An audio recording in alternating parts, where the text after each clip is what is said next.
A dark screen receives one faint point of light. More appear, and the marks gather into alternating bands.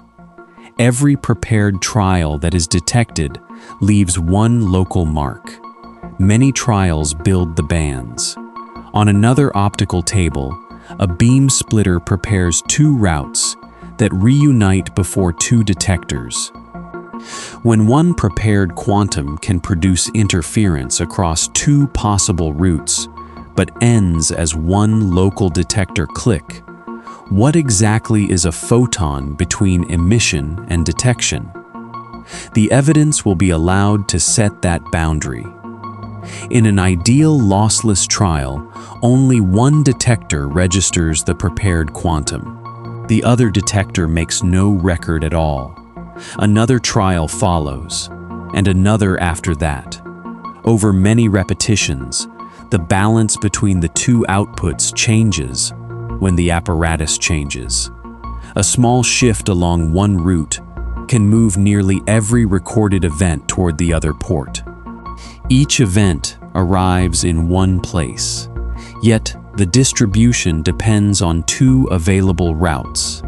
No single click contains a pale stripe or a dark stripe. An isolated record cannot carry an interference pattern inside it. The pattern belongs to the patient accumulation of many separate trials. The night will follow that combination through several precise tests. It will ask what a source must prepare before the word photon is earned. Then examine what quantum theory says is countable in light. A detector will show how one microscopic interaction becomes a durable record. The pace will stay measured, and sleep is welcome while the evidence gathers one count at a time. The safest immediate reply begins with what the apparatus actually provides. A source is prepared in a documented way. Mirrors and beam splitters establish a known setting. A detector undergoes a physical change, and electronics enlarge that change into a durable record.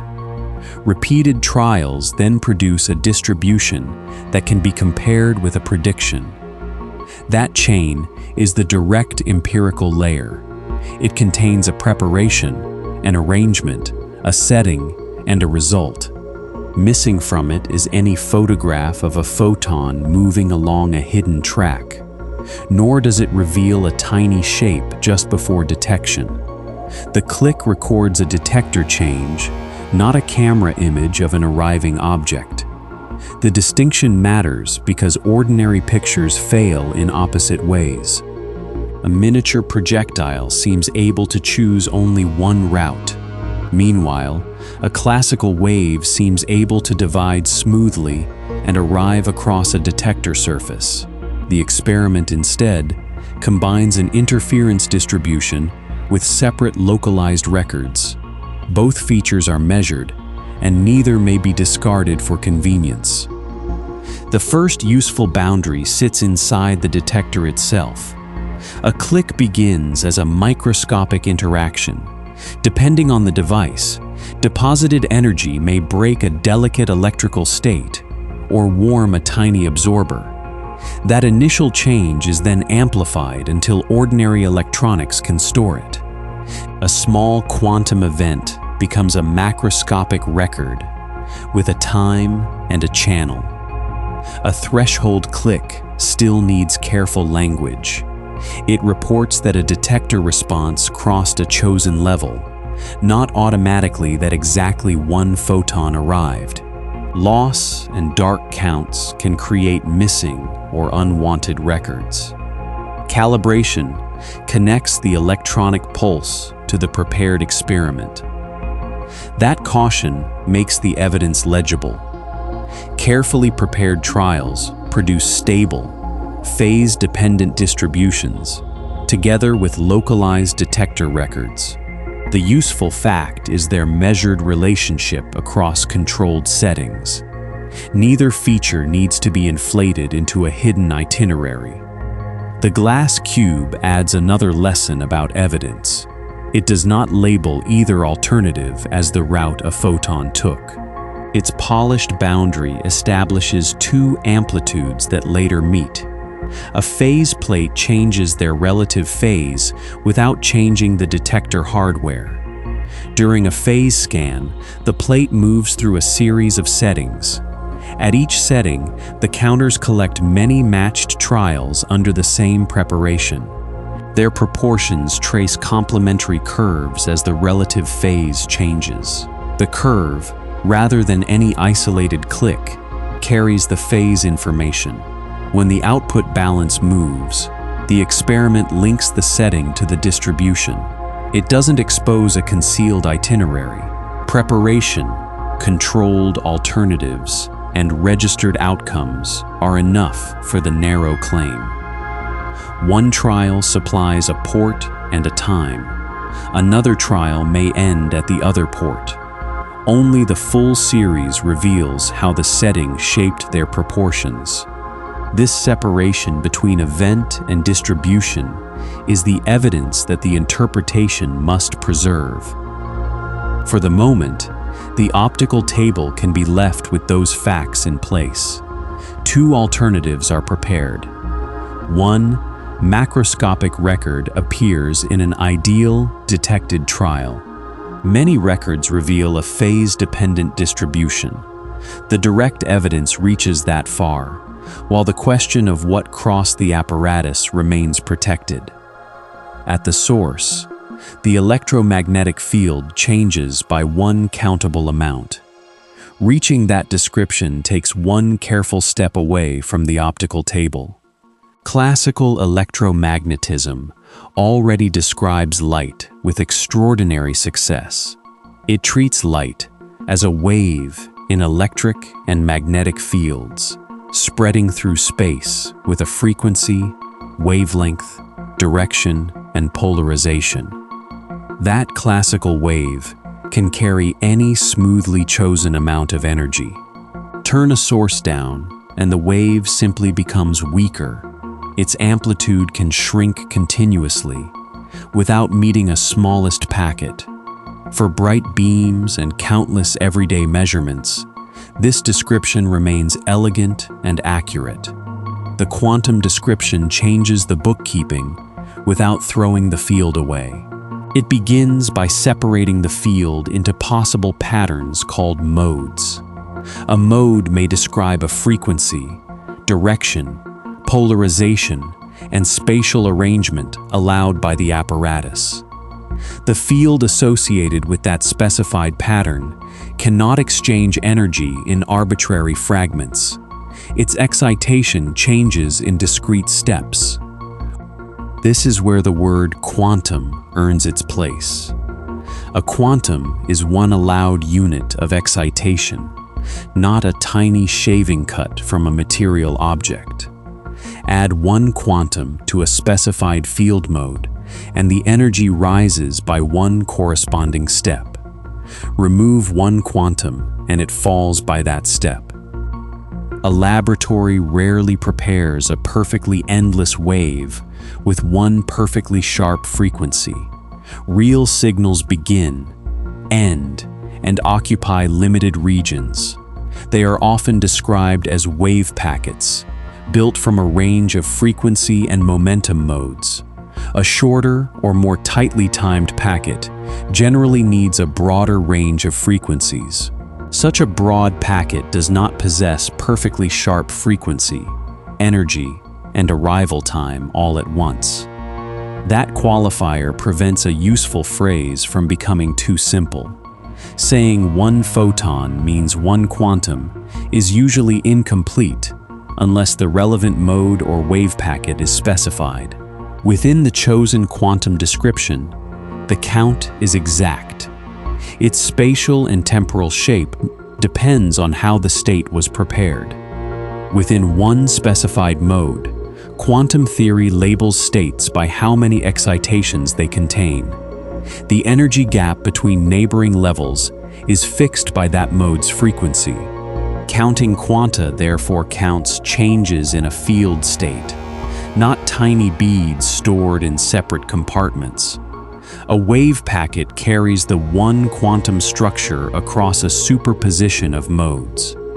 The word excitation also needs a boundary. It describes a change in the quantum state of the field.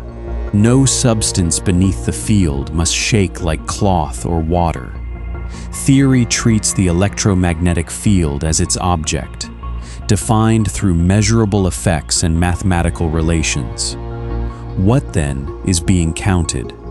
The useful definition is this: a real photon is one quantum excitation of the electromagnetic field associated with a specified mode, or a wave packet built across modes.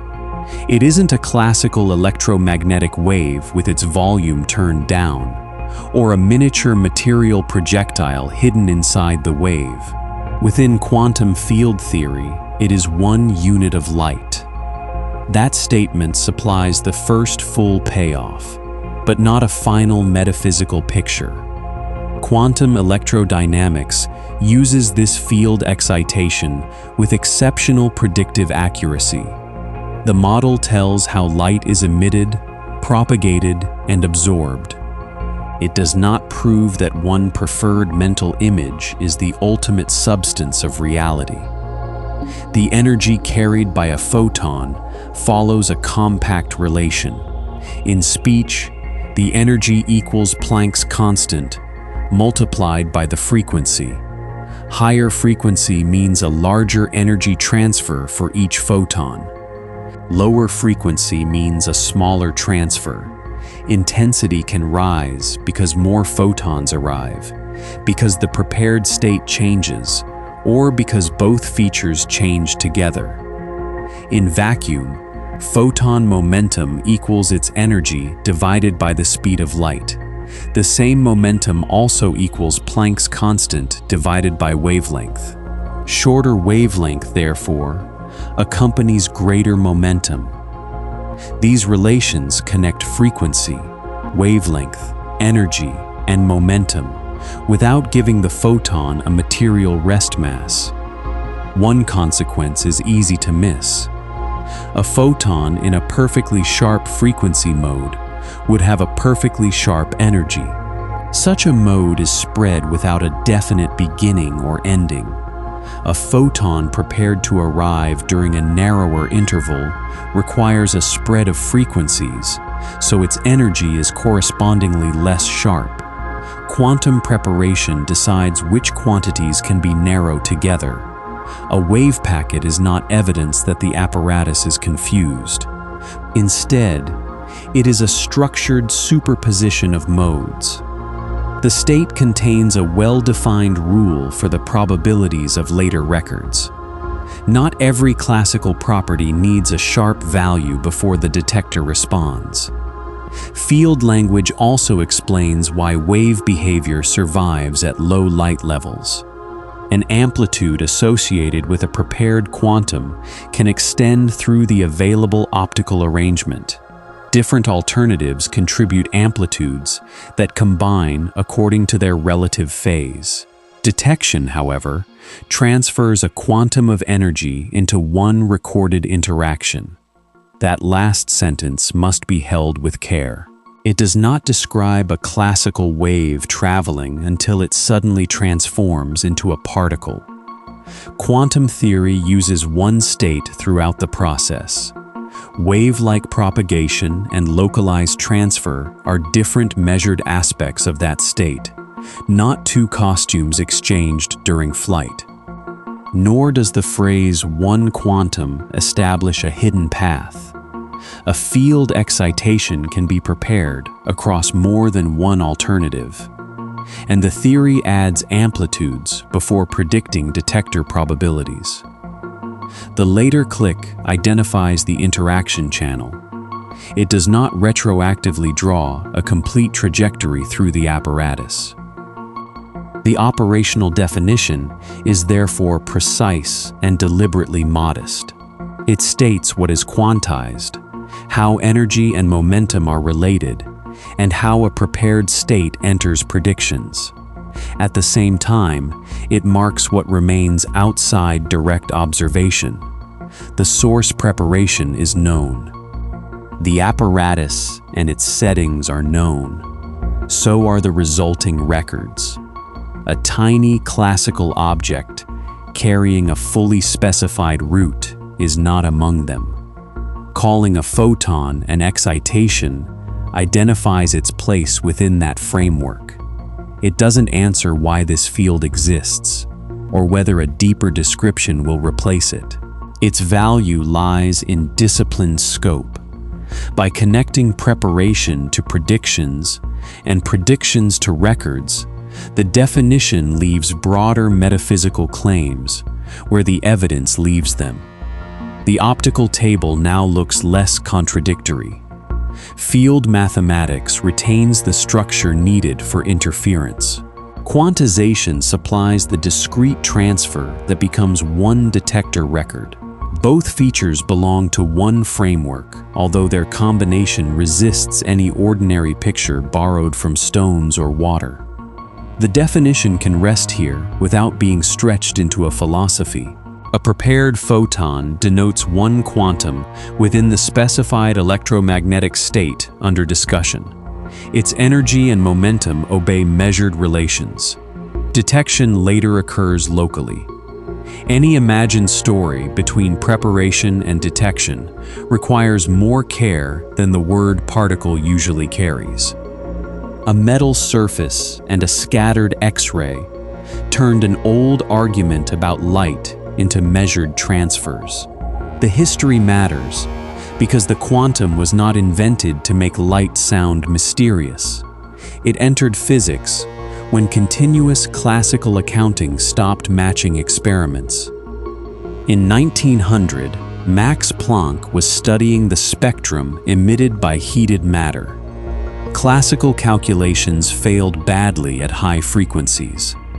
Planck found a successful rule by allowing material oscillators to exchange energy in discrete amounts tied to frequency. The step size was set by the constant that now bears his name. Planck's move was radical, but its original meaning must remain narrow. It quantized the energy exchanges of oscillators in matter. By itself, it did not establish that freely traveling light consisted of independent particles. Planck initially treated the new rule as a way to make emission and absorption calculations work. 5 years later, Albert Einstein made the stronger proposal. He argued that light itself sometimes behaved as if its energy were localized into separate quanta. The photoelectric effect gave that proposal a measurable test. Shine light on a suitable surface, and electrons may be released from the material. The classical expectation placed great weight on intensity. A brighter wave carries more total energy, so it seemed natural that brightness should determine how energetic the departing electrons became. The ideal photoelectric relation instead gives frequency a decisive role. The maximum kinetic energy of an emitted electron equals the incoming photon energy minus the material's work function. A work function is the minimum energy needed to free an electron from that surface. If the photon energy falls below that requirement, no electron can escape through the ideal process. This creates a threshold frequency. Below it, making the light brighter does not raise each photon above the required energy. Above it, increasing frequency raises the maximum electron kinetic energy. Increasing intensity mainly increases the rate of available quanta and can therefore increase the number of emitted electrons. What did this change? It connected one photon's frequency to one discrete energy transfer in matter. The relation did not merely describe a weaker or stronger classical wave. It predicted a threshold and a maximum electron energy through the energy of each quantum. Real surfaces add complications. Electrons occupy bands and states with different binding conditions. Surface contamination, temperature, geometry, and internal scattering can broaden the observed energies. The ideal equation identifies the upper kinetic energy after the work function is removed. An actual spectrum may contain many electrons below that edge. The evidence therefore supports a precise claim, not a cartoon. Photoelectric measurements support quantized energy exchange and Einstein's stronger light quantum proposal. No photograph shows a tiny hard pellet. Interference remains part of the same empirical account. Together, those observations constrain any adequate description of light. A second transfer made the momentum equally difficult to ignore. In the early 1920s, Arthur Compton directed X-rays toward electrons and measured the scattered radiation. The outgoing X-rays had a longer wavelength, with the change depending on the scattering angle. The wavelength change follows a specific relation. It equals Planck's constant divided by the electron mass and the speed of light, multiplied by 1 minus the cosine of the scattering angle.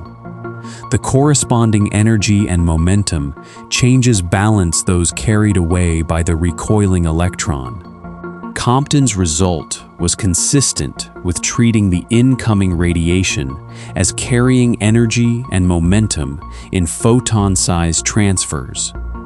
At a shallow scattering angle, the wavelength change is small. Wider angles produce a larger transfer according to the measured relation. Conservation links the outgoing photon and electron. This too needs restraint.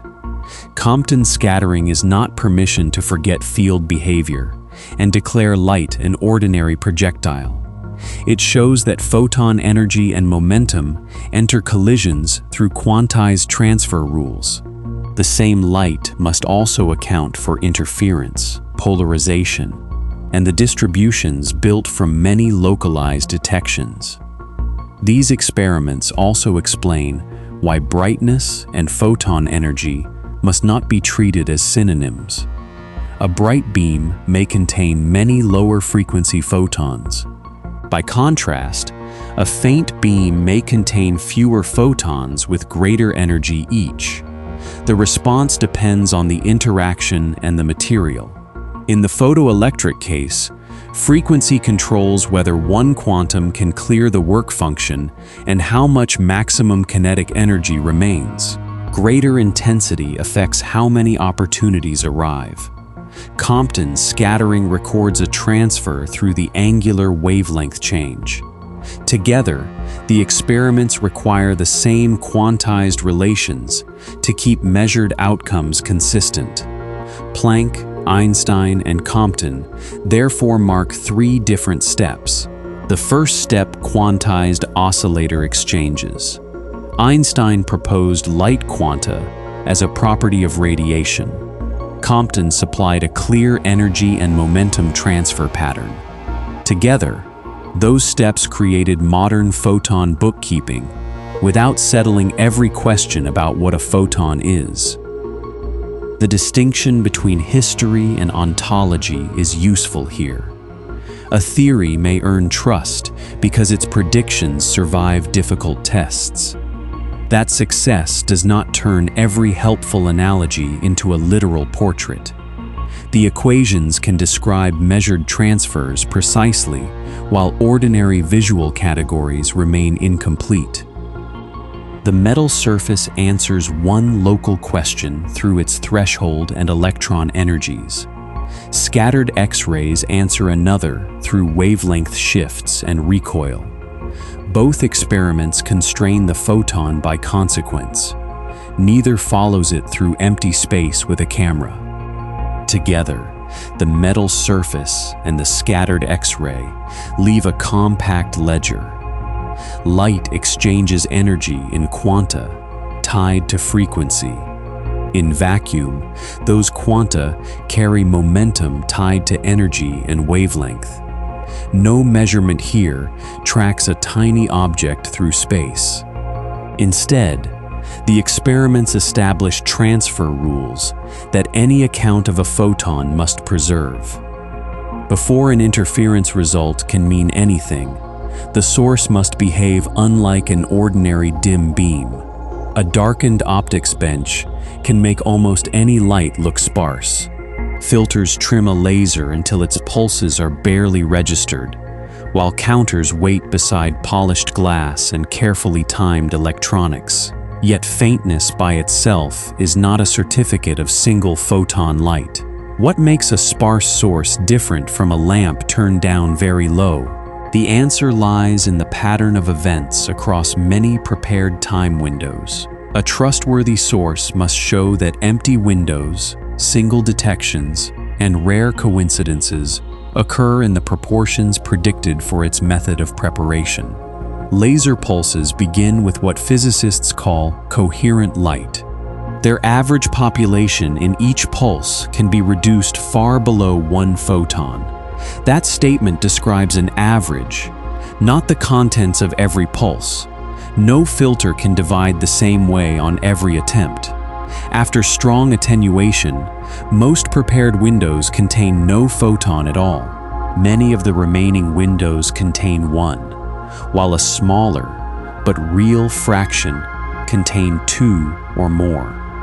Their proportions follow a Poisson distribution for an ideal coherent laser. Lowering the brightness reduces the unwanted multiple photon windows, but never removes them completely. This distinction is easy to miss, because an inefficient detector already leaves many windows blank. A click gives no label saying whether its pulse began with 1 photon or several.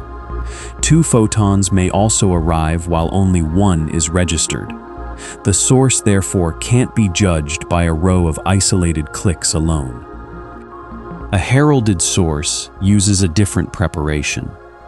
In a common laboratory method, a pump beam enters a nonlinear crystal and occasionally produces a correlated pair of photons. The process is called spontaneous parametric down conversion. Its 2 members emerge with linked timing and other measurable properties. One member is directed to a herald detector. Its registration announces that the partner was probably prepared in the corresponding channel during a narrow time window. The herald does not detect the partner in advance, and it does not guarantee that the partner survives every optical loss. It supplies a well-defined condition for deciding which trials belong in the experiment. The word probably remains important. During a pump window, the crystal may produce no pair, 1 pair, or more than 1 pair. Increasing the pump power raises the useful pair rate, but it also raises the chance of multiple pairs. A brighter source can therefore make the single photon claim less clean. Good experimental design balances those rates instead of hiding them. Narrow timing gates suppress unrelated background events. Spectral filters and optical fibers select a controlled mode. The recorded efficiencies, dark counts, and accidental coincidences show how closely the prepared channel approaches the intended state. A decisive check sends the heralded channel toward a balanced beam splitter. At each output, a detector waits, and the herald defines the shared clock. For every heralded window, the apparatus records a click on the first side, the second side, both sides, or neither side. That plain ledger reveals more than brightness ever could.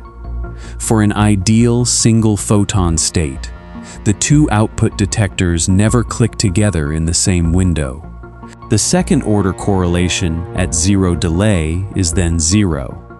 Real instruments approach that limit rather than touching it exactly. A low value means that paired output clicks are strongly suppressed compared with ordinary classical light. This suppression belongs to the family of effects called anti-bunching.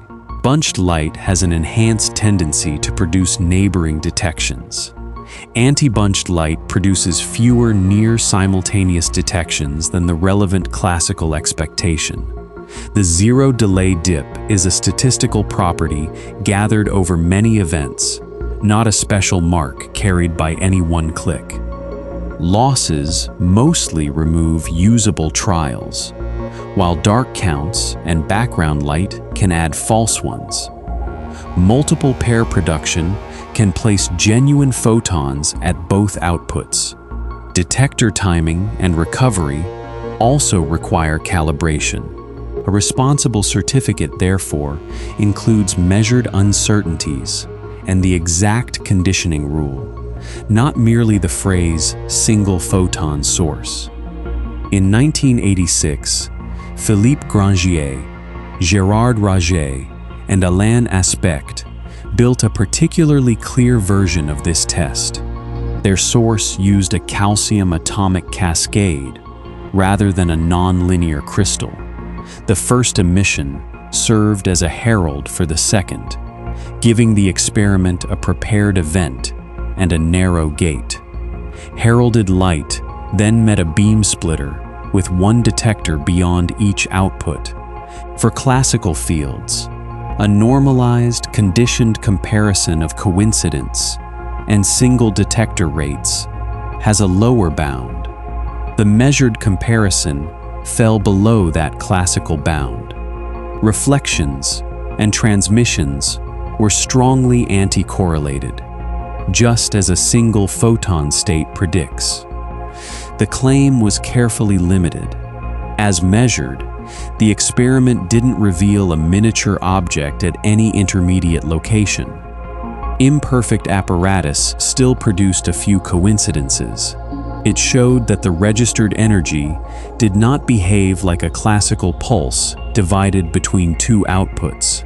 Within each successful conditioned trial, one detector ordinarily registered the event, and the other did not. In a separate interferometer arrangement, the same research program reported visibility greater than 98%. Strong anti-correlation and high visibility were not two impressions drawn from one isolated click. They were two statistical tests made with controlled preparations and many repeated trials. Together, they made the old wave or particle slogan much less useful than the measurements themselves. The local conclusion is modest and firm. Dim laser light is an approximation that still contains empty and multiple photon pulses. A heralded source is a probabilistic preparation whose quality must be measured. The certificate comes from correlations, calibrated imperfections, and a scarcity of coincidences where classical light would allow more. Those statistics certify preparation without assigning any route. A two-path interferometer offers one prepared quantum two alternatives and records one output in an ideal detected trial. The apparatus is often called a Mach-Zehnder interferometer. Its parts are spare and almost domestic in their arrangement, with two beam splitters, two mirrors, and a pair of patient counters. Their geometry turns phase into a measurable difference between output rates. The first beam splitter does not make two smaller photons. Quantum theory, instead, assigns a probability amplitude to each route through the apparatus. These amplitudes are mathematical contributions to later outcomes. Neither amplitude is a detector record, and neither carries half of a future click. One route crosses the upper arm, and the other crosses the lower arm. Mirrors direct both routes toward the second beam splitter. When no measurement can distinguish them, the alternatives remain coherent. Their amplitudes can then be combined at each possible output. If every successful trial ends at only one port, where does interference appear? It appears in the changing proportions of clicks collected at the two ports. A phase shift alters those proportions, even though every individual registration remains whole and local. The counters reveal interference by comparing many identically prepared trials. Phase records, where a repeating wave cycle stands. In the interferometer, the relevant quantity is the relative phase between the two route amplitudes. A slight change in path length, or a transparent phase plate in one arm, can shift that relation. The second beam splitter converts the difference into output probabilities. For an ideal balanced apparatus, the probability at one port follows the cosine squared of half the relative phase. The other follows the sine squared of half that phase. Those spoken expressions are complementary. Add the two probabilities, and the total is 1 for a detected photon that reaches the outputs. At one phase setting, the amplitudes reinforce at the first port and cancel at the second. Every ideal successful detection then appears at the first counter. Change the relative phase by half a cycle, and the roles reverse. Between those settings, both counters receive events in proportions fixed by the phase. Cancellation at a dark port does not destroy energy. The same transformation that cancels amplitudes there reinforces them at the other port. A beam splitter acts on both routes together, including the phase changes introduced by reflection. The output balance is a property of the complete apparatus, not of either arm considered alone. This makes the second beam splitter essential. Remove it, and each route leads to its own detector without recombination. The recorded counts can then identify an arm, but they no longer oscillate as a shared phase is varied. This device has traded an interference test for route information. Blocking one arm makes a related change. Only the surviving amplitude reaches the final beam splitter. Among ideal detections that survive the block, the outputs are then evenly divided by a balanced splitter. There is no second alternative available to reinforce one port and cancel the other. Keeping the phase stable is a measurement in its own right. A mirror mount can expand slightly as the room temperature changes, shifting the optical path by a tiny fraction of a wavelength. Experiments therefore enclose the arms, damp vibration, and either monitor a reference beam or complete each scan quickly. If the phase wanders during accumulation, complementary curves wash toward the middle even when the prepared state remains coherent. That blur isn't a new quantum rule. Repeated scans separate loss imbalance from phase drift. Records identify each. The preparation and the qualification still matter. An ideal detected heralded trial contains one prepared quantum that reaches the apparatus and produces one valid output registration. Real trials may be lost in fibers, mirrors, filters, or detector inefficiency. A missing click is not evidence for either output, so it is counted separately. Dark counts can imitate an arrival. Multiple pair events can place more than one photon inside the same accepted window. Unequal losses can favor one arm, and detector efficiencies can favor one output channel throughout a run. Each imperfection changes the contrast or the reliability of the measured output ratio. Experimental reports therefore include raw counts, background estimates, efficiencies, and timing rules. They may also state a corrected visibility, provided the correction method is explicit. The clean formulas describe the ideal model. An instrument log explains how closely the real bench realized it. Even at an intermediate phase, no single click announces the phase value. One trial supplies only a port label and a time. A growing table of trials supplies the relative frequency. When a phase plate is adjusted step by step, the two-count rates rise and fall in complementary curves. That repeated curve is the interference result for a two-port device. It is not a striped picture, and it does not require a detector spread across space. The first counter brightens statistically, while the second dims. Then their roles exchange. That pattern lives in the relation between settings and accumulated outcomes. A complete phase scan provides another useful check. Visibility compares the difference between maximum and minimum count rates with their sum. Perfect contrast gives a value of 1 in the ideal model. Reduced contrast can reflect unequal amplitudes, background events, detector blur, or imperfect alignment. The number measures the curve, not the certainty of one trial. Source correlation and visibility answer two different questions. The apparatus settles a narrow question without claiming a measured route. Quantum amplitudes for two indistinguishable alternatives predict the observed port statistics. Each successful ideal trial records one output, while the ensemble carries the phase dependence. That is what the Mach-Zehnder interferometer establishes, and it is already a complete result. A screen receives separate localized events, and only the accumulated distribution reveals the fringe. This version of interference replaces two output counters with many possible positions across a detecting surface.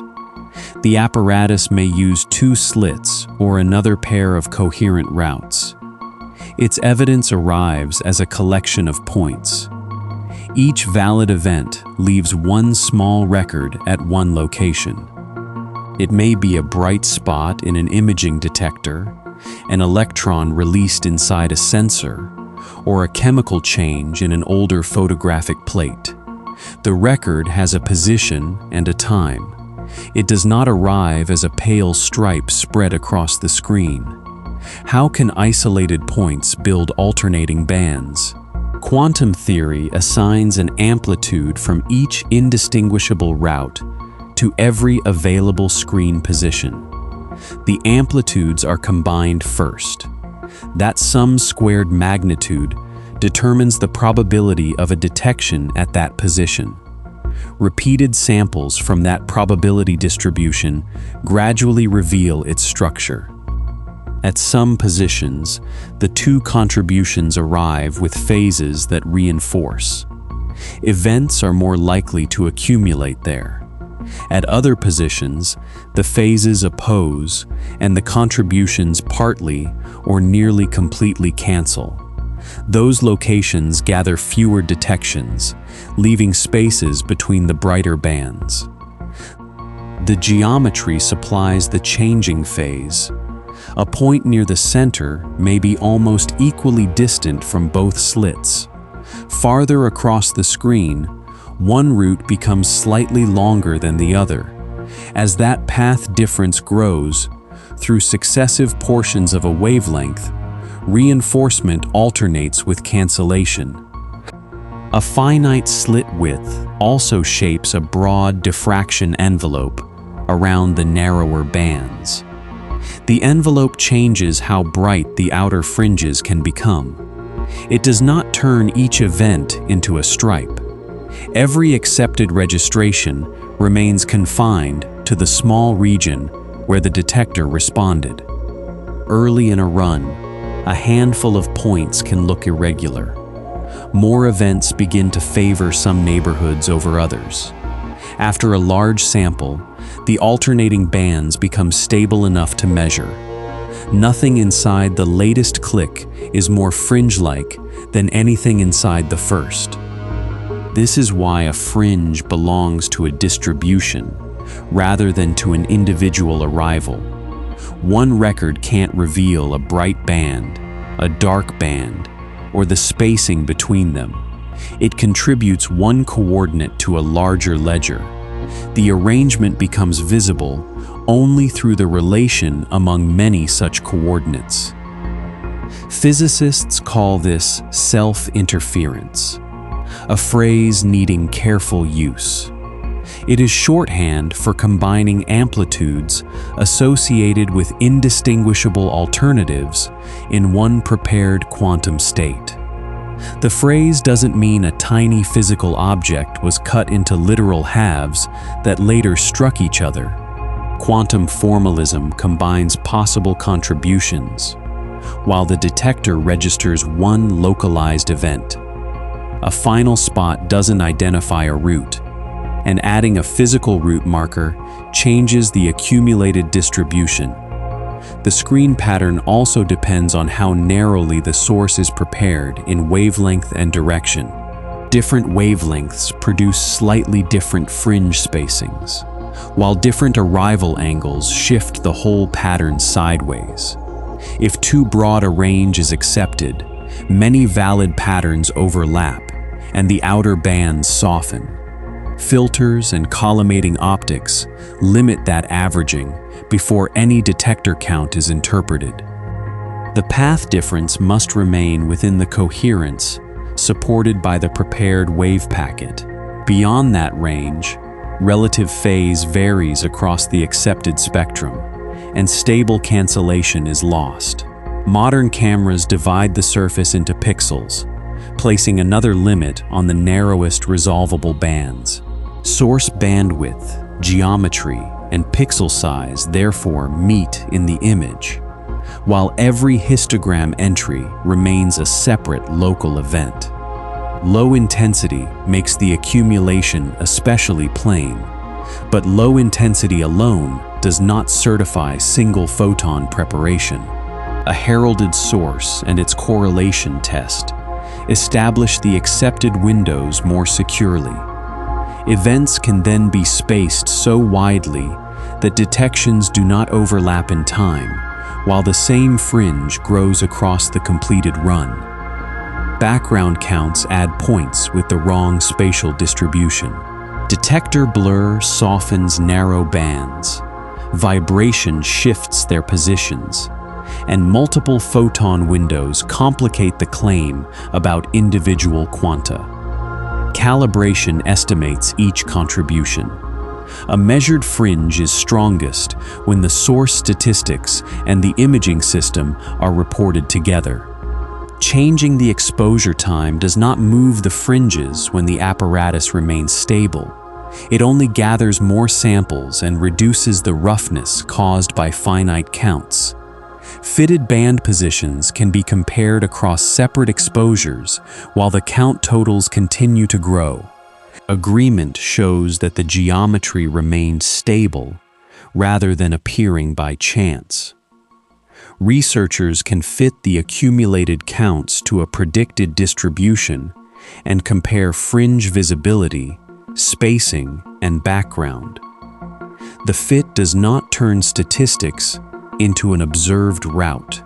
It tests whether a stated preparation and optical geometry predict the frequencies actually recorded.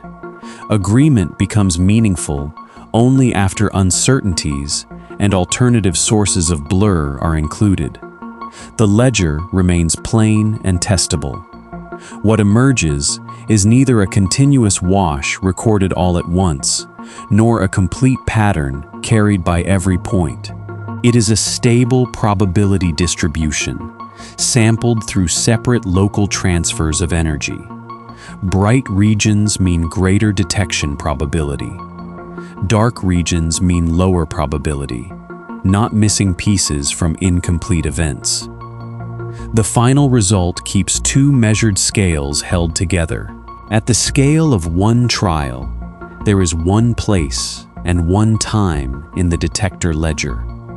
Across many matched trials, the accumulated record forms a measured fringe, whose spacing and visibility follow the phase relations of the apparatus.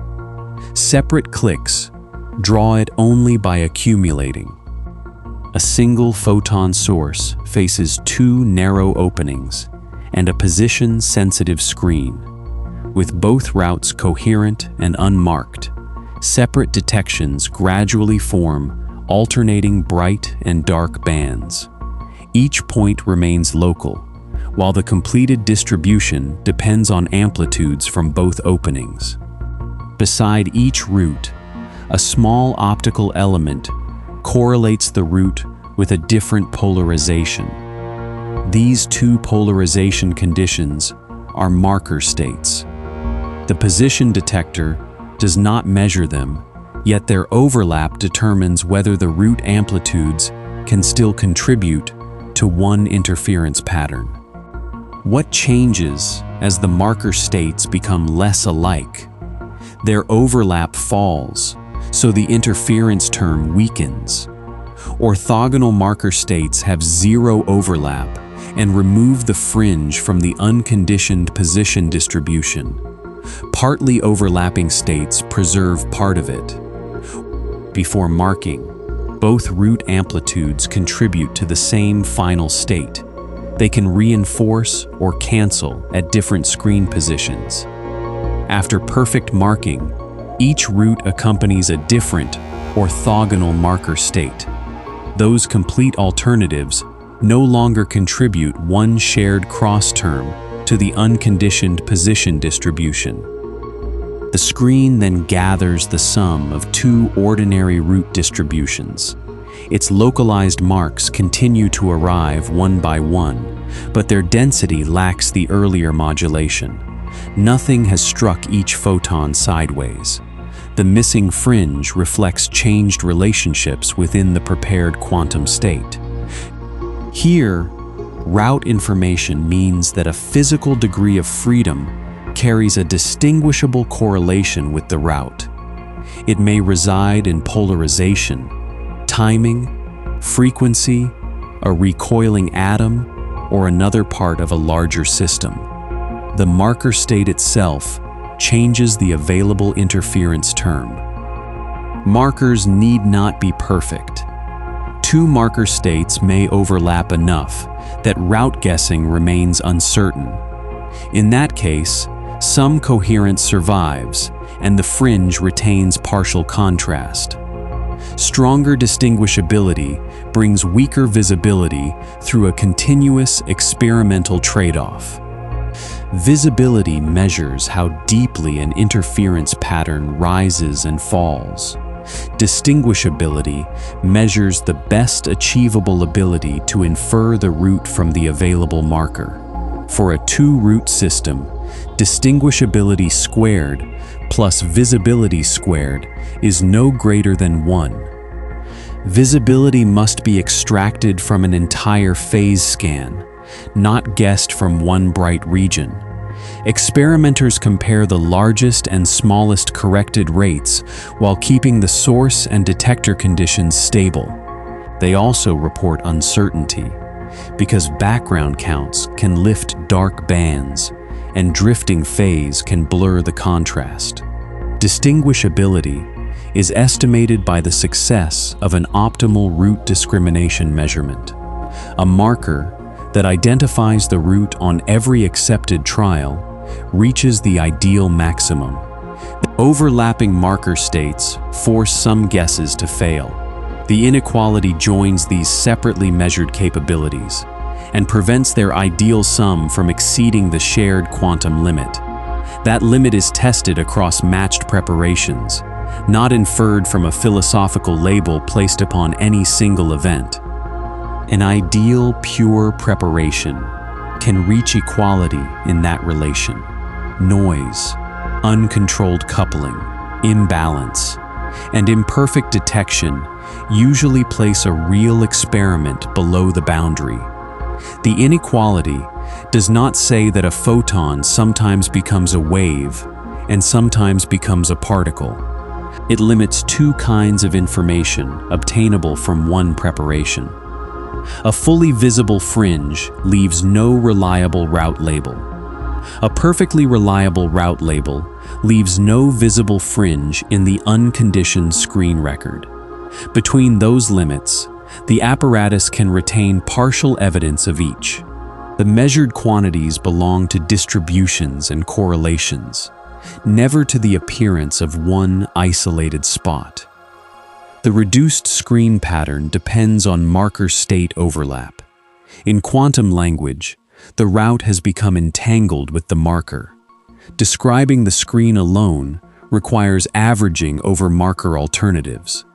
Orthogonal correlations remove the phase-sensitive contribution, while partial overlap preserves part of it. This loss is sometimes called decoherence, though the small laboratory marker is unusually controlled.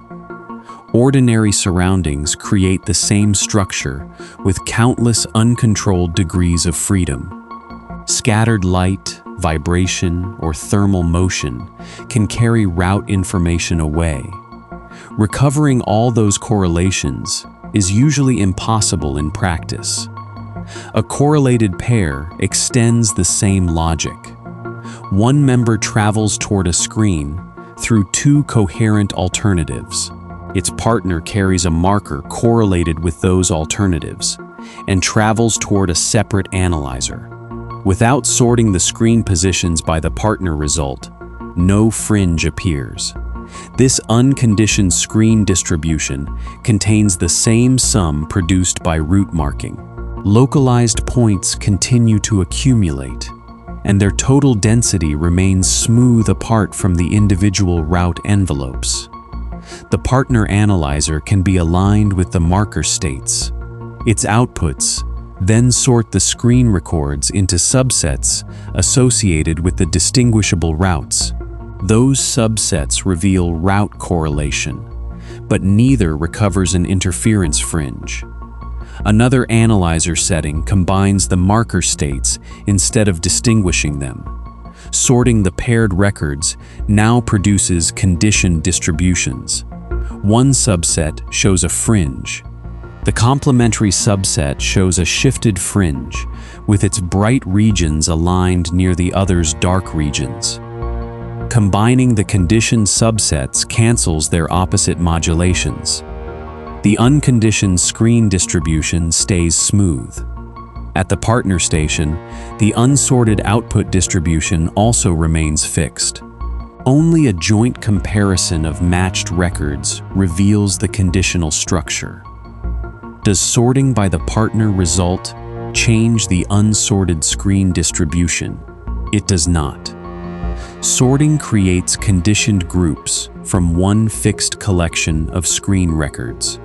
Recombining those groups returns the same unconditioned distribution because their complementary modulations cancel. Registration order can't alter either local distribution. Whether the screen event or the partner event is recorded first, each station's unsorted counts retain the same probabilities. The joint probabilities determine the conditioned subsets once matching records are compared. Coincidence sorting requires a declared timing window, calibrated delays, and background estimates. Accidental pairings can imitate weak structure, while losses remove valid partners. A reliable eraser result reports the unconditional signal distribution alongside every conditioned subset. Showing only one attractive fringe would conceal the complementary data that keep the total unchanged. Route marking, therefore, has a precise local settlement. Marker state overlap controls visibility, and distinguishability obeys the measured trade-off with it. Changing the partner analyzer changes the conditioned groupings while leaving both unconditioned local distributions fixed. Polarization begins with a direction of travel held fixed. For a photon moving along one chosen optical axis, the electromagnetic field has two independent transverse polarization possibilities. Quantum theory treats them as a two-dimensional degree of freedom within that mode. Does the photon carry a tiny classical arrow pointing across the beam? It does not. A drawn arrow can represent a preparation or measurement basis, and classical polarization describes bright fields extremely well.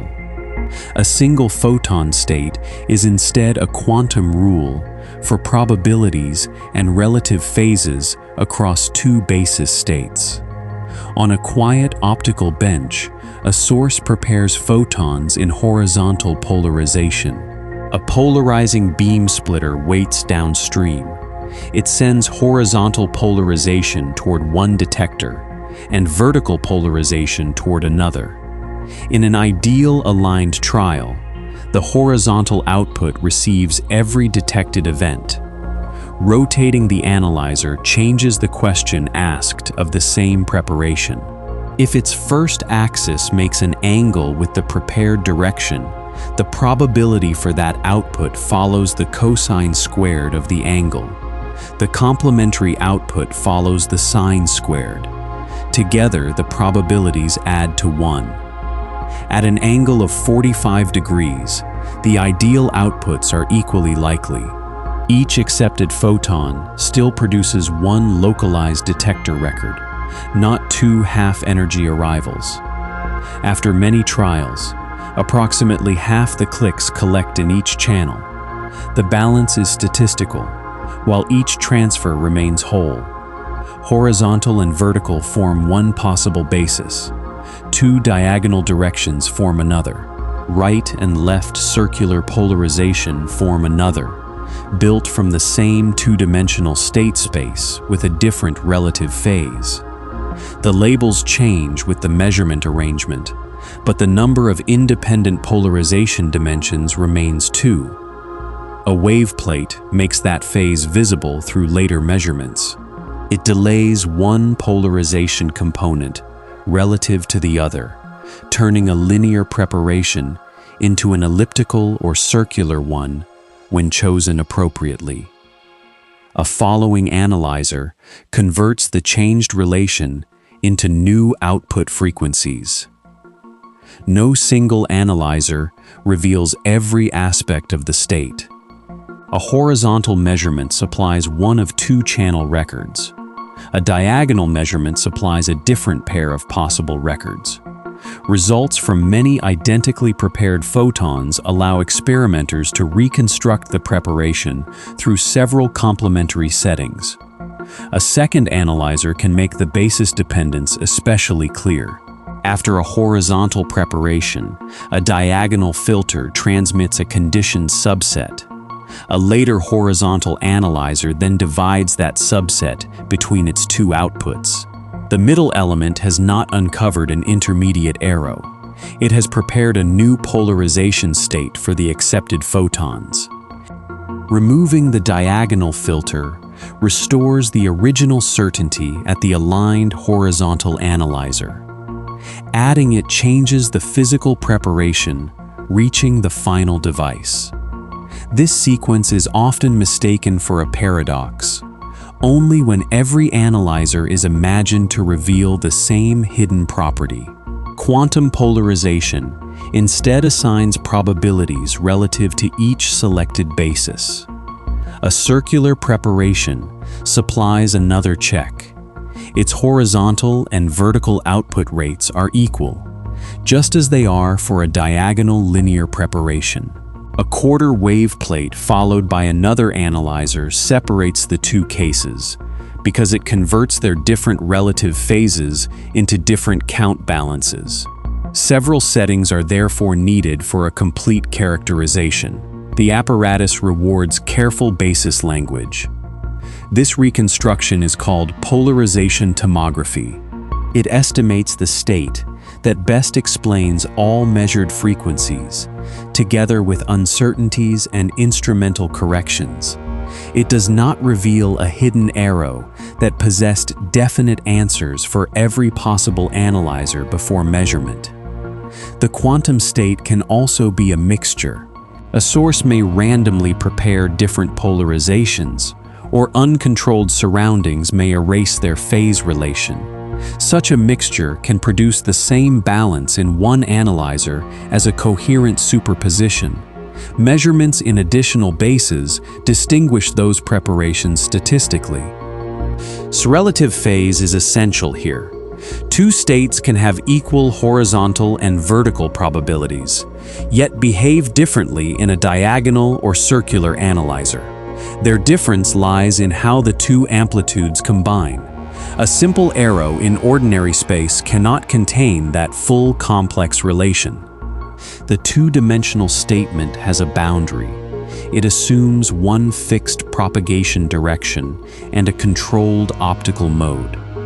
When direction, spatial structure, or frequency varies widely, polarization can become coupled to those other degrees of freedom. The complete state then requires a larger description. Within the stated mode, however, the result is exact and useful. Polarization is a two-dimensional quantum degree of freedom. An analyzer selects a basis and produces one local output record per ideal detected trial. Repeated frequencies follow the squared amplitudes associated with that basis. The geometry is quiet because nothing needs to spin like a compass needle. Preparation establishes a relation between two basis amplitudes. Optical elements transform that relation. Detectors turn the chosen measurement into counts. The measured pattern is richer than a tiny arrow, yet precise enough to predict every calibrated output ratio. A source at the center of a laboratory emits two photons toward distant measurement stations. Each station contains a rapidly adjustable polarization analyzer with two output detectors. Timing electronics identify which registrations belong to the same prepared pair, while independent setting choices determine the basis used on each side. The pair is prepared in an entangled polarization state. Neither photon carries its own complete polarization state, independent of the other. Quantum theory assigns one joint state to the pair and predicts probabilities for their combined outcomes across the chosen settings. At either station alone, the sequence can look evenly random. One channel clicks, then the other, without a controllable message in the order. When the two station ledgers are later compared, their agreements and disagreements vary systematically with the relative analyzer settings. For some aligned settings, the outcomes may show strong matching or strong opposition, depending on the prepared entangled state. Rotate one analyzer, and the correlation changes according to the joint quantum probabilities. Each local record remains a single detector event with a station, channel, and time. Could the source merely send each pair with hidden instructions for every possible setting? Bell inequalities turn that suggestion into a measurable constraint, a broad class of local hidden variable, or local causal models, must keep selected combinations of correlations below a stated bound. In a common Bell test, each station randomly chooses between two analyzer settings. The four setting pairs define four correlations. A prescribed signed combination of those values has a ceiling for the local causal instruction models. Quantum theory predicts a larger value for suitable entangled states and carefully chosen angles. The reasoning assumes that each station's setting can be treated as independently chosen for the trial. It also assumes that an outcome here is not changed by the distant setting during the deliberately maintained space-like separation. The model may include shared causes from the source, but not a faster influence crossing between stations. Quantum theory predicts setting combinations that exceed the Bell bound. Experiments prepare many pairs, vary the settings, and estimate each correlation from matched records. When the observed combination exceeds the bound by more than the uncertainty, the tested local causal model class fails to reproduce the data. The decisive object is therefore not an unusually matching pair. It is the combined statistic from many independently labeled trials. Analysts preserve every valid outcome, apply the same timing rules across settings, and calculate uncertainty before inspecting significance. A convincing violation belongs to that complete protocol rather than to a dramatic coincidence. No isolated pair can establish the bound, because every permitted setting must contribute its statistical evidence. What does such a violation actually rule out?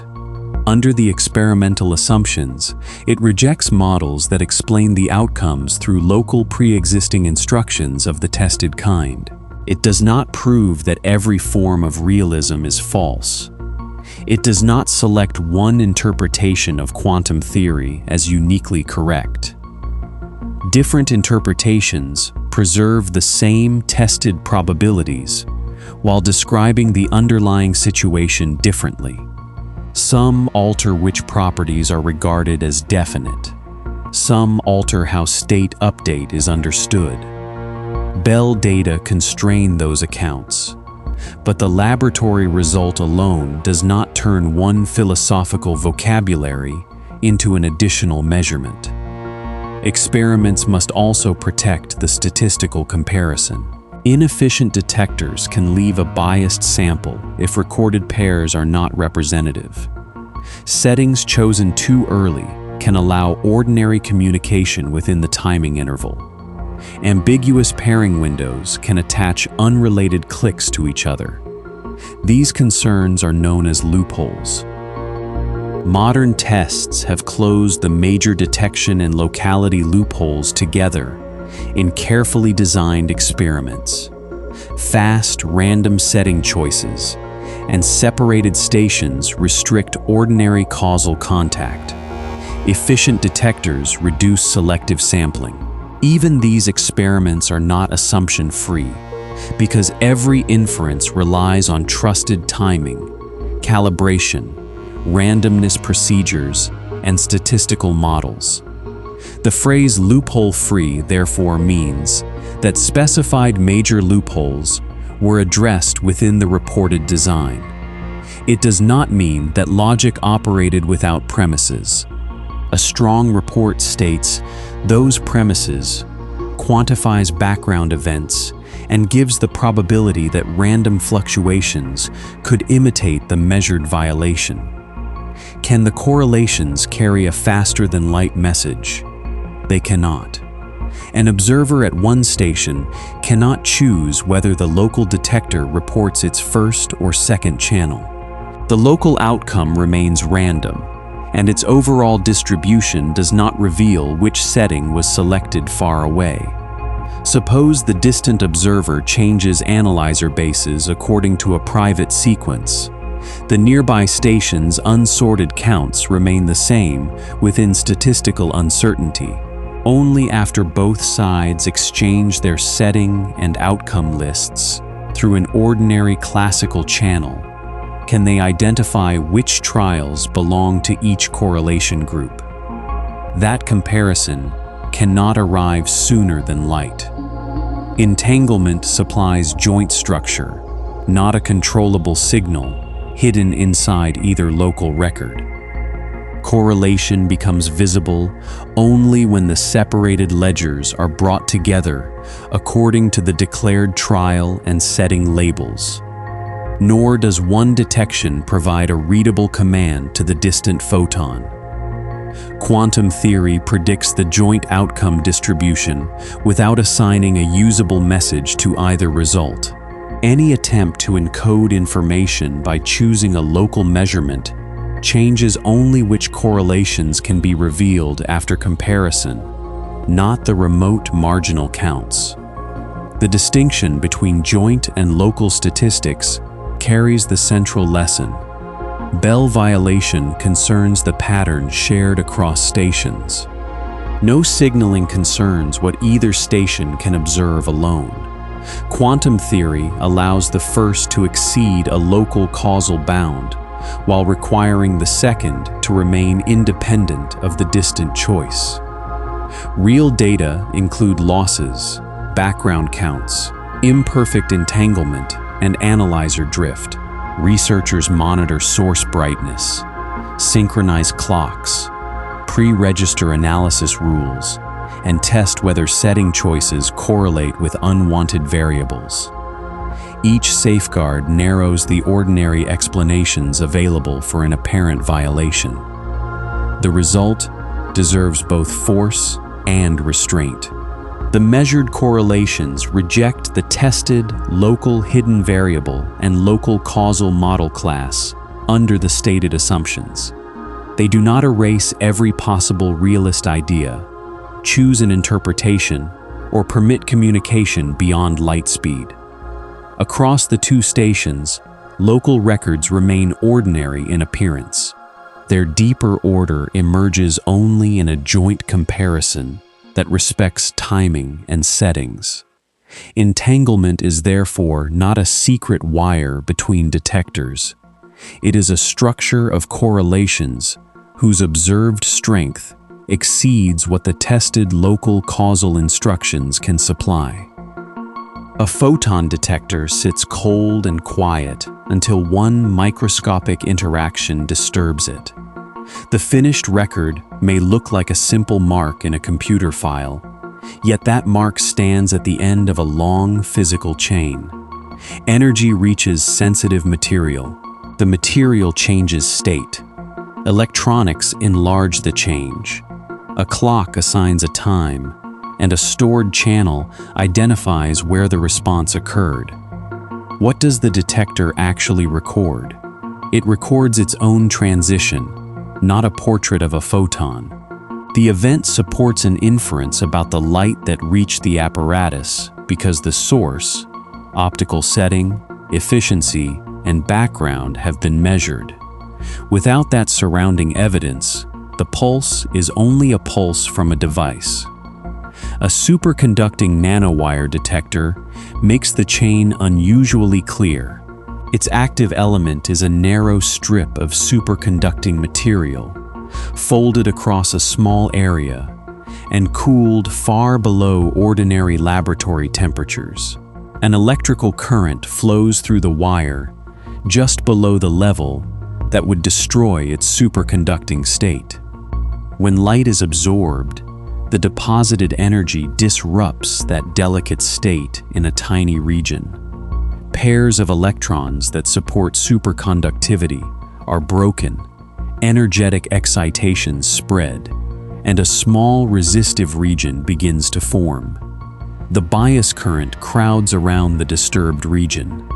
Resistance grows briefly, and a measurable voltage pulse appears across the readout. Microscopically, the first disturbance is small. The voltage leaving the cryostat is still weak, so amplifiers strengthen it and timing electronics compare it with a chosen threshold.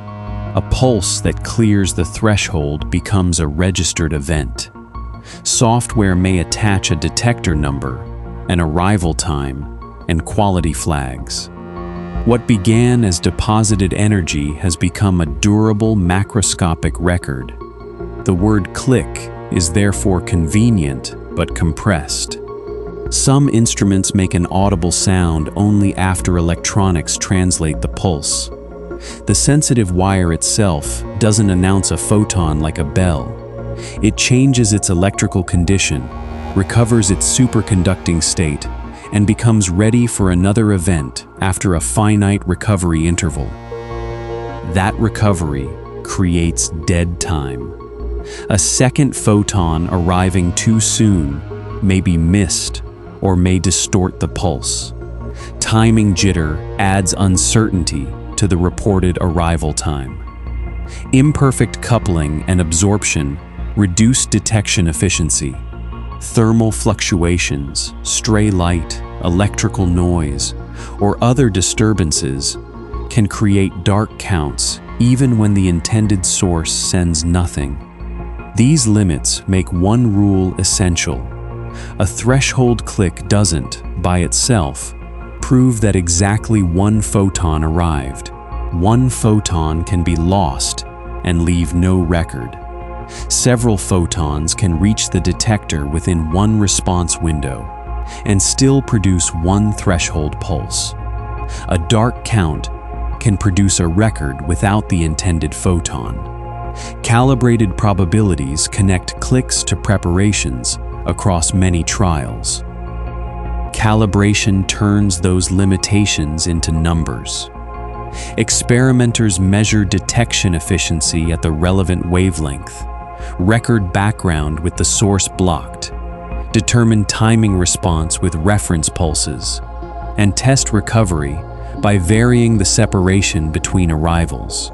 They also check whether pulse height or shape changes when several photons arrive together.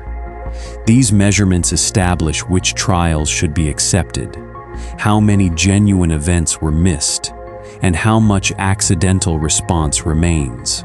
A reported click rate without this calibration can't distinguish source behavior from detector behavior. Transition edge sensors record deposited energy differently. Each holds a tiny absorber at the narrow boundary between superconducting and ordinary resistance. Absorbed energy raises the temperature slightly. That temperature change alters the resistance, and the resulting electrical pulse carries information about the deposited energy. Because pulse size can separate several energy deposits, a well-calibrated transition edge sensor can resolve photon number in suitable conditions. It is slower than many nanowire detectors and requires deep cooling, but it offers more than a simple yes or no threshold. Even there, finite energy resolution, loss, background, and overlapping pulses limit what can be inferred from one record.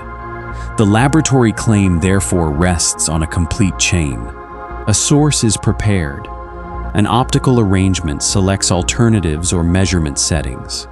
A detector undergoes a physical transition. Electronics amplify and label the transition. Repeated records form rates, distributions, correlations, and uncertainties. Those are the objects directly available to experiment. A local click identifies the detector channel that responded. It doesn't reveal a pre-existing route through an interferometer, unless the apparatus was built to preserve route information. A click after two coherent alternatives have recombined supplies an output result, not a hidden travel diary. The earlier optical setting is inferred through the distribution gathered over repeated trials. Amplification also explains why detector outcomes look so stable. The absorbed energy becomes correlated with currents, resistive regions, amplifier states, stored bits, and countless degrees of freedom in the surroundings. Phase relationships between macroscopically different records become inaccessible when the detector is considered without control of all those correlations. This process is decoherence. It explains why a delicate superposition doesn't remain visibly available in the reduced description of a warm, amplified measuring apparatus. Reversing every correlation would require control over an immense physical environment. In practice, the stored record behaves as a persistent classical fact for later observers. Decoherence doesn't complete every part of the measurement problem. It explains the suppression of observable interference between different macroscopic records. By itself, it can't uniquely explain why one particular outcome is the experienced result rather than another, nor does it establish that a literal physical collapse occurred at one sharply defined instant. Different interpretations describe that final step differently. One family treats state collapse as a physical process. Another treats it as an update of the description after a record. Others describe branching records, hidden variables, or additional dynamics. The detector statistics do not select one of those accounts merely because the pulse is irreversible in practice. No conscious observer is required for the transition.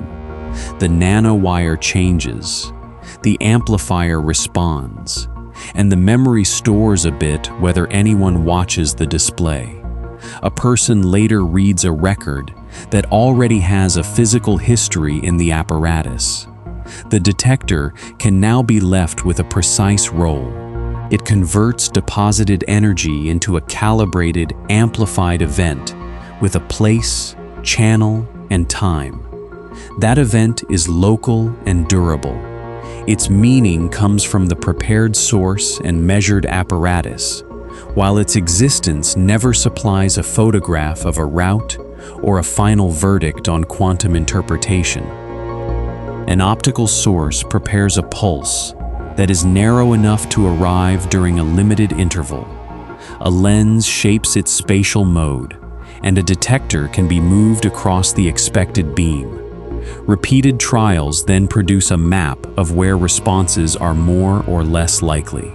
The map can be sharply concentrated, but it is not the outline of a tiny object carried unchanged through space. Where can a photon be said to be? Within an experiment, the careful answer refers to the prepared quantum state and the probabilities for possible interactions. A photon can be associated with a wave packet, concentrated in a region, traveling along a controlled optical mode, and capable of producing detections with a measured spatial distribution. That statement is operational and doesn't require a hidden point position. A wave packet is built from a range of momentum and frequency modes.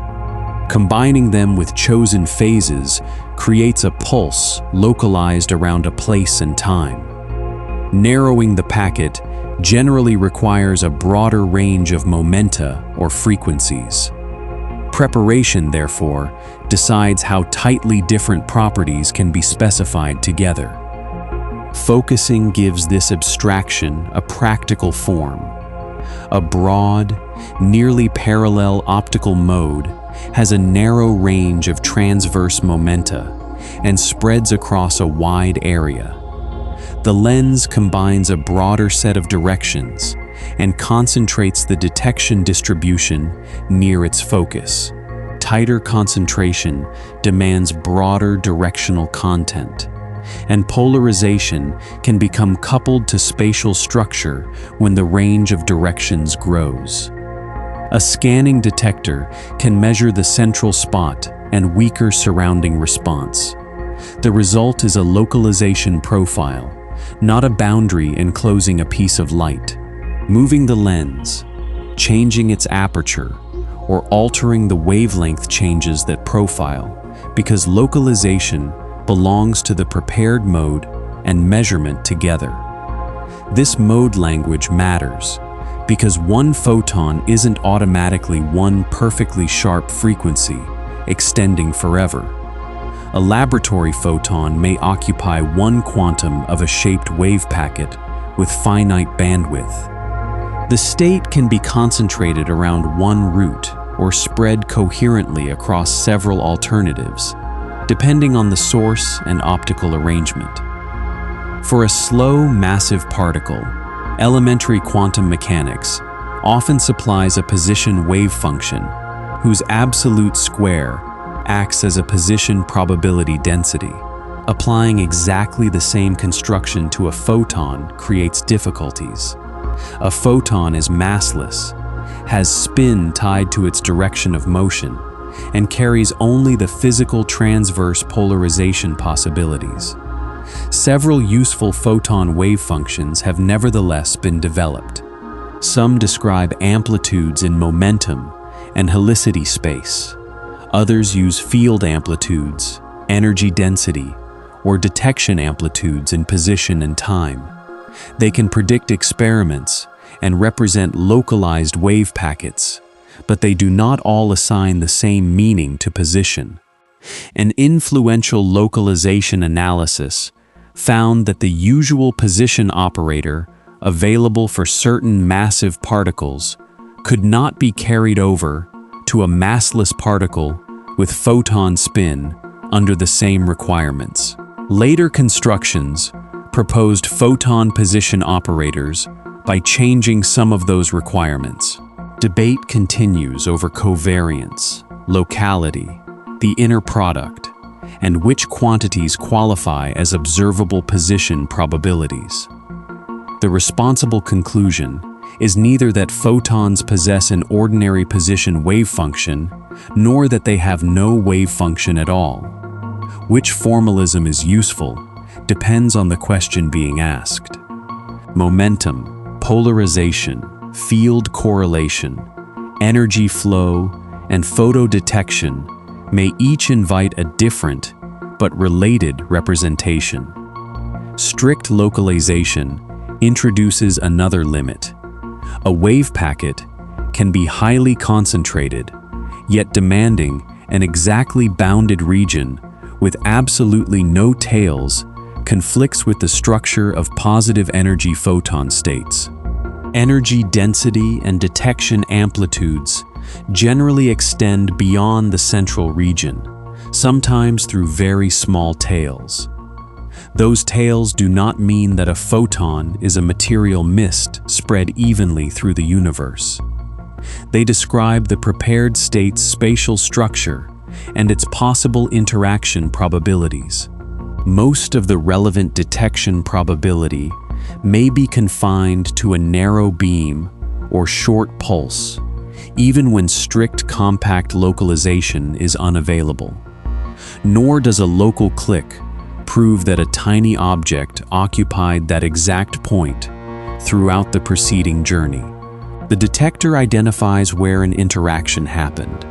A different optical setting can change the distribution of later clicks without revealing a continuous trajectory between source and detector. If two routes remain coherent, amplitudes associated with both routes can affect the final distribution. When route information is recorded, that interference can be reduced. In neither case does the final position record alone authorize a statement about a pre-existing classical path. Localization is therefore tied to preparation and measurement. The source defines a mode or wave packet. Optical elements transform it. The detector samples possible interactions. Repetition reveals a spatial distribution. Theory connects those stages without requiring a universally accepted photon position operator identical to the one used for a slow, massive particle. The word position remains useful when its scope is clear. A photon may be prepared near a source, confined to a guided mode, delayed in an optical path, focused toward a detector, or registered at a known pixel. Each phrase refers to a defined experimental relation. None needs the claim that the photon was spatially unbounded or secretly following an unseen line. The local answer can settle there. A photon is described by a prepared quantum state that may be strongly localized as a wave packet, but is not generally assigned a unique classical point between interactions. The detector supplies a local event. Structured probabilities connect preparation to that event. A photon can cross a vacuum carrying energy and momentum while possessing no invariant rest mass. That combination sounds strange only if energy is treated as something available solely to massive matter. Relativity allows a different relation for massless radiation, and quantum theory assigns that radiation countable excitations. In the Standard Model, the photon is the massless gauge quantum of the electromagnetic field. Zero invariant mass is exact within that theory. The statement helps preserve the long-range form of electromagnetism and the way light propagates through vacuum. Experiment can't demonstrate a mathematical value of exactly zero. It can search for effects that a small non-zero photon mass would produce. Such a mass could alter the range and shape of electromagnetic fields, modify propagation with frequency, or change large-scale magnetic behavior. Laboratory measurements, observations of planetary and solar magnetic fields, and astrophysical propagation studies have placed extremely small upper bounds on photon mass. The strongest bounds can depend on models of distant plasmas, magnetic structures, or source behavior. They are therefore evidence that any mass is tiny, not a direct measurement proving exact zero. How can something with no invariant rest mass still carry energy and strike a detector? For a photon, energy equals Planck's constant multiplied by frequency. Momentum equals energy divided by the speed of light. A higher frequency photon therefore carries more energy and more momentum even though its invariant mass remains zero. The invariant relation gives the result without relying on an analogy. For any isolated system, total energy and total momentum combine to determine invariant mass. With a photon in vacuum, momentum has exactly the value needed to balance its energy in that invariant combination, leaving zero. Changing observers changes the measured energy and momentum together, so the invariant result remains unchanged.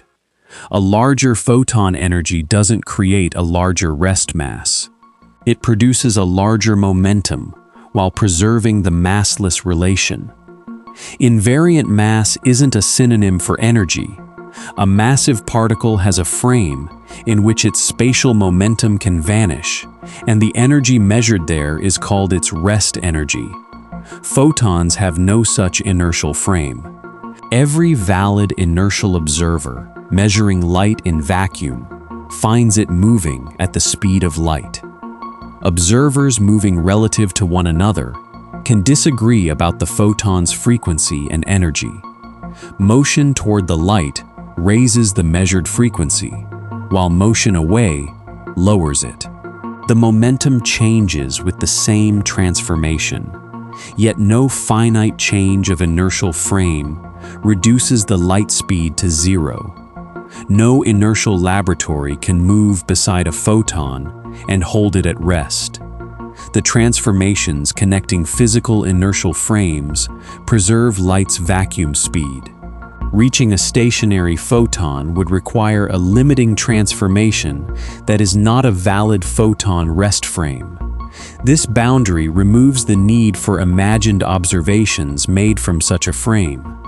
Relativity describes the photon from ordinary inertial laboratories, each equipped with clocks and rulers. Those laboratories may assign different frequencies, wavelengths, and energies, but they agree that the photon is massless in the invariant sense and moves at the vacuum light speed. The same caution applies when light crosses matter. A pulse can travel through glass or another medium with a group velocity below the vacuum speed of light. The delay arises from interaction between the electromagnetic excitation and the material. It doesn't provide a rest frame for a free photon or demonstrate non-zero invariant photon mass. Energy transfer makes the distinction tangible. A photon absorbed by matter can raise an electron to another state, break a superconducting pair, warm a sensor, or transfer momentum in scattering. The detector responds to that energy and momentum. Rest mass isn't required for any of those effects. Two photons can also form a system with non-zero invariant mass when their momenta point in different directions, even though each photon separately has zero invariant mass. The invariant property of a system depends on its total energy and total momentum. This is another reason not to replace careful relativistic language with the loose idea that energy itself is mass. The standard model claim and the experimental claim therefore occupy different levels. Within theory, the photon has exactly zero invariant mass. Measurement says that any departure must lie below stringent bounds whose interpretation depends on the method. Both statements can be held together without pretending that a finite experiment has proved an exact mathematical identity. Searches for photon mass therefore look directly for departures from that relation, rather than trying to weigh a stationary photon. They test whether static fields fade differently, whether magnetic structures persist across enormous distances, and whether different frequencies accumulate unexplained propagation differences. Each method carries assumptions and systematic uncertainties. Agreement narrows the allowed range, while exact zero remains the standard model prediction. The final local picture is firm. A photon is massless in the standard theory, constrained by observation to be extraordinarily close to that prediction, and never associated with a valid inertial rest frame. It still carries frequency-dependent energy and momentum, travels at the vacuum light speed, and produces measurable physical changes when it interacts. An electron beam enters a scattering chamber and meets a thin target. Detectors beyond the target record where the outgoing electrons arrive and how much momentum they carry. The direct evidence is a set of prepared inputs and measured outputs. On a nearby page, the calculation looks more animated. Straight lines approach and depart from an interaction. Between them, a wavy internal line joins 2 points. That line is commonly described as a virtual photon. Does the diagram show one electron throwing a hidden photon pellet toward another? It doesn't. A Feynman diagram organizes terms in a perturbative calculation. Its lines help construct an amplitude, but an internal line isn't a photograph of a microscopic journey. Quantum electrodynamics uses the word photon in 2 related but importantly different settings. Real photons can appear as prepared or detectable external quanta of the electromagnetic field. By contrast, a virtual photon is an internal contribution used while calculating how an interaction affects observable outcomes. The real photon is on shell. For a massless photon in vacuum, its energy and momentum satisfy the relation already tested through emission, absorption, and scattering. It can travel from a prepared source and deposit energy in a detector. A useful comparison places a detector beside the scattering chamber. When radiation reaches it, the apparatus records a separate energy transfer with direction and time. The calculation represents this radiation as an external photon state. Its measured properties can be compared with the on-shell prediction. The standard theory describes that real photon as a massless spin 1-gauge boson, or equivalently as 1 quantum excitation of the electromagnetic field. These words identify its role within quantum electrodynamics. They do not turn the model into a unique metaphysical portrait. An internal virtual contribution is generally off-shell. Its assigned energy and momentum need not satisfy the relation required for a freely detectable real photon. Those internal values are integrated across the possibilities allowed within the complete calculation. By contrast, the internal line ends at interaction points within the diagram.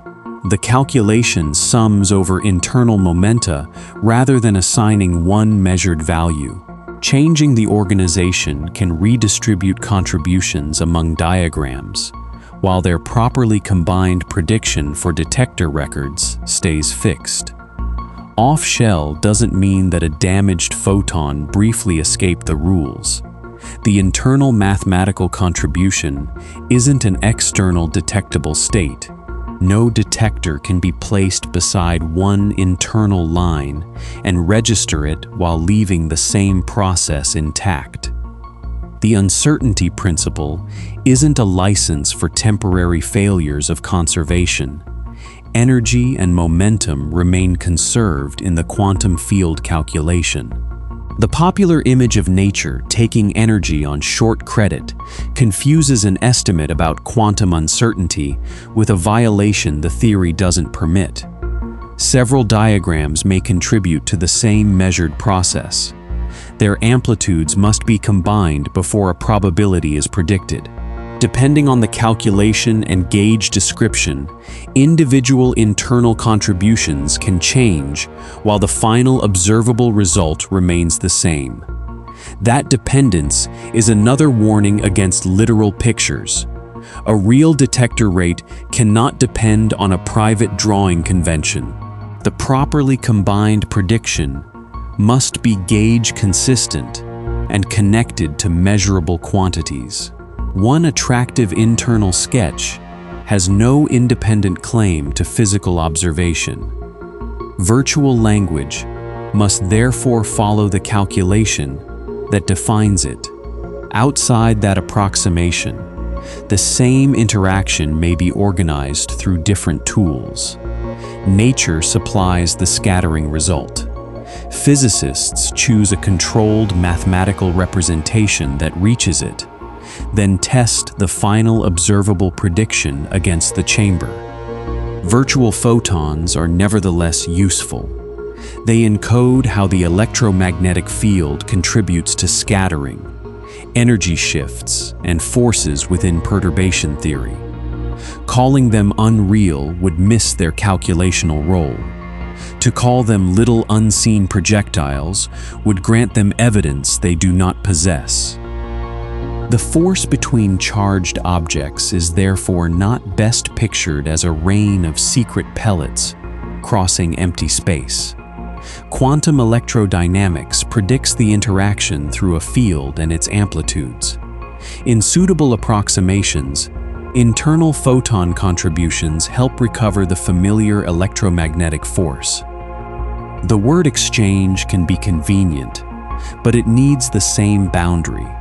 It summarizes relationships among terms in a calculation. Yet it doesn't establish a sequence of individually detectable parcels commuting between charges. The measurable content lies in forces, shifts, scattering angles, and detector records.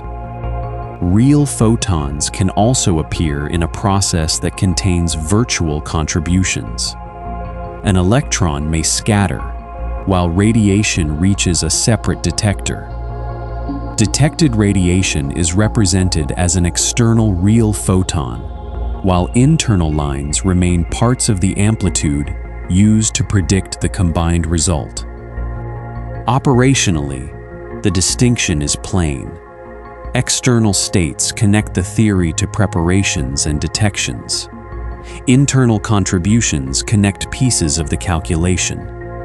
Both belong to quantum field theory, but only the first can become a photon record in the apparatus. This settles the language inside the equations. A detectable photon is a real field excitation obeying the on-shell relation. The virtual photon, however, is generally an off-shell internal contribution, not a force pellet, a temporarily lawless particle, or an event that a hidden detector could catch. With every boundary visible, the optical table can now be rebuilt. A source prepares a state under measured conditions. Two coherent alternatives cross mirrors and glass. Their amplitudes meet, a detector changes, and repeated trials build a phase-dependent distribution from separate local records. The protected gap lay between those parts of the account. Interference required both alternatives in the quantum prediction. Detection ended with one macroscopic record in one channel. Ordinary language kept asking for a single classical object. that spread like a wave and arrived like a pellet. Physics offers a stronger answer by refusing that forced choice. The model treats the photon as one excitation within the quantized electromagnetic field. Its prepared state can contain amplitudes associated with several alternatives. Those amplitudes combine to determine probabilities for later interactions. The resulting detector event is local because energy is transferred into one microscopic interaction and then amplified. Interference remains statistical because phase changes the distribution across many matched trials. These are not two costumes worn at different moments. They are features of one quantum description. That answer has 3 layers, and keeping them separate prevents false certainty. Observations form the first layer. The tested model connecting them forms the second. Questions about what the model says reality is when no record is being made form the third. At the observed layer, the laboratory has preparations, settings, times, channels, and durable detector changes. It has count rates, fringes, correlations, and calibrated uncertainties. Missing is any camera frame showing a photon halfway along one route. A click belongs to the detector as much as to the arriving field. It is a macroscopic transition created through interaction and amplification. The mark is not an outline of the photon's shape, nor is the output channel a complete map of an earlier trajectory. At the model layer, quantum electrodynamics assigns a state and a rule for its evolution. It combines amplitudes for coherent alternatives and converts them into probabilities for records. The model predicts energy, momentum, polarization, interference, and correlations with exceptional precision. For a real photon, the state may be a sharply defined mode, or a wave packet spread across modes. Its spatial description can extend through more than one available route. That extension is part of the state used in predictions, not proof that a material object was sliced into pieces. When route information becomes physically correlated with a marker, the model predicts reduced visibility. If the marker is analyzed in another basis, conditioned subsets can reveal complementary fringes, while the unconditional pattern remains unchanged. The same framework accounts for both results without altering history. Entangled pairs widen the state across 2 stations. Their joint correlations can violate Bell bounds for tested local causal models, while each station's unsorted outcomes remain unable to carry a chosen message. Again, the model states probabilities for records more precisely than any classical itinerary can. The open layer begins where several interpretations fit the same tested statistics.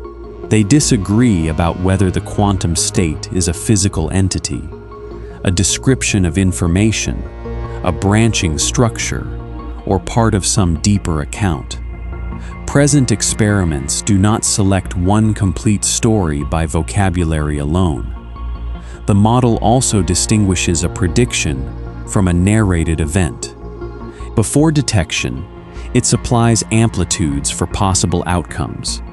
After interaction, the apparatus supplies one durable record. How one outcome becomes the experienced record is described differently across interpretations, even though their shared practical rules reproduce the same experimental frequencies. None of this licenses any story whatsoever. An interpretation must preserve established predictions, respect observed no signaling, and remain consistent with every calibrated result. If it adds new measurable consequences, those consequences become testable physics. Without new consequences, its extra account remains interpretive, rather than an additional detector finding. That boundary remains disciplined and open to stronger evidence. This doesn't leave the photon undefined. Its measurable relations, preparation procedures, transformations, and detector effects are sharply constrained.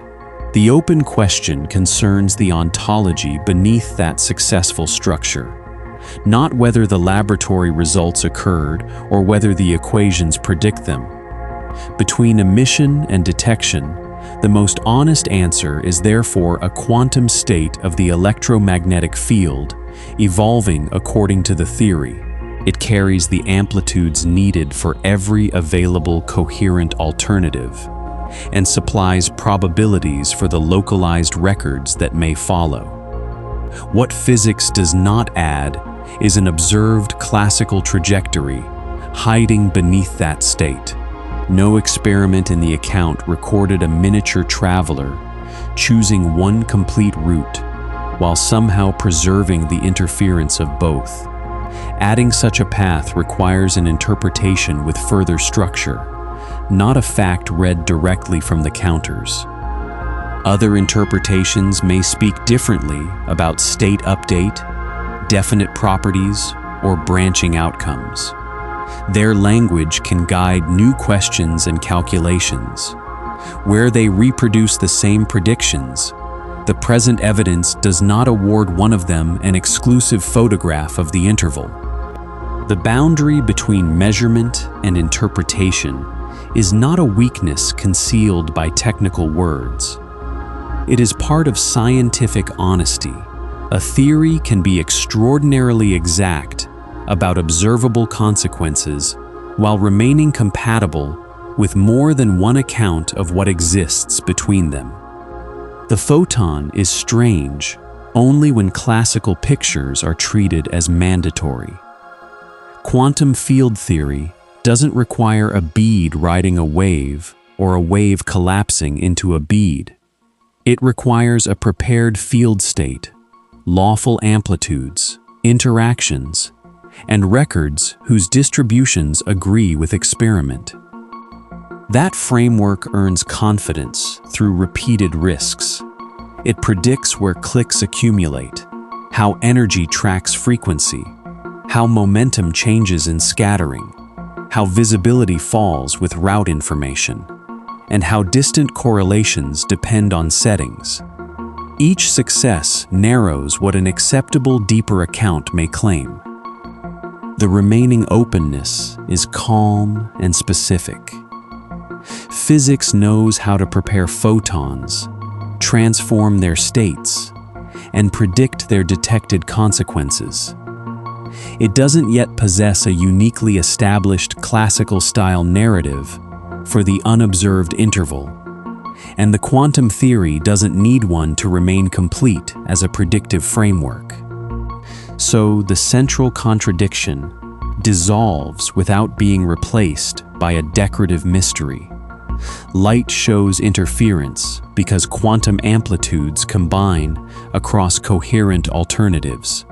It arrives in individual records because detection is a localized quantum interaction followed by amplification. Between those events, the tested description is a field state, while its ultimate interpretation remains open. The laboratory had begun with a dark screen and a single pale mark. Another mark had appeared, then another, until patient bands became visible across the waiting surface. No point had carried the whole design. Together, the points had made the hidden order plain. Glass had divided the available routes and brought them together again. Mirrors had held their angles. A small change in phase had moved the balance between counters, while each accepted event had remained one clear entry in the ledger. At the source, faint pulses had crossed their narrow windows. Heralds had marked the trials worth keeping. Empty intervals had stayed empty. Unwanted coincidences had been counted, and the useful records had gathered without hurry. The screen had never offered a traveling portrait. It had offered positions and times. The counters had never shown a little shape inside the light. They had changed, amplified that change, and left a record sturdy enough to examine. Markers had rested beside the roots. Polarization glass had turned on its mount. Separate ledgers had been sorted and compared, revealing fringes in one grouping and their quiet complement in another. Nothing already recorded had moved. Farther apart, the paired stations had kept their own clocks. Their local sequences had looked irregular, while the shared table had carried a stronger order. That connection had lived in the comparison, never as a private command inside either counter. The equations had remained on paper and screens. Some lines had reached the apparatus as prepared light. Other lines had stayed inside the calculation, helping the predicted numbers meet the measured ones. That distinction had kept the picture honest. By then, the beam splitter had become only glass again. Its phase plate no longer moved, and the mirrors held their careful silence. Along the screen, the accumulated bands remained faintly visible for a while, then softened as the display lowered its glow. The ledger held each event without ranking one above another. Bright regions had grown from many marks. Dark regions had been defined by their absence. Between them, the pattern had emerged from patience, repetition, and the willingness to count what actually arrived. Through it all, the work had depended on modest acts repeated well. A lens had been cleaned, then a mount had been tightened. Finally, a cable had been checked against the clock. Background counts had been measured instead of wished away. The tender part of measurement was this patient refusal to ask an instrument for more than it could give. A click was allowed to be a click. Each fringe was allowed to belong to many trials. An open interpretation was allowed to remain open. There is gratitude for the people who built that patience into glass, metal, timing, and careful records. Their craft had made uncertainty narrower without pretending to remove it. They had given the smallest events a durable place in the human world. The value had already gathered in the alignments, checks, comparisons, and honest limits. Nothing more had to be added before the room released the work exactly as it was. Now the final count had settled into the ledger. The source had gone dark. Cooling housings held the faint warmth left by their work, and the polished paths reflected only the last low indicators. One display dimmed, then another followed. The screen returned to an even gray. The counters became still, and the cables lay without motion along the table. Afterward, the equations could remain where they were. Recorded marks would keep their places until morning. Nothing in the room needed another setting, another comparison, or another name. Above the table, the last small light faded from the glass. Below it, the floor received the long shadows of the stands, then lost them as the doorway closed. Outside the closed laboratory, night held the building without ceremony. Inside, the ledger was complete, the careful work was safe, and darkness asked for nothing more. Good night.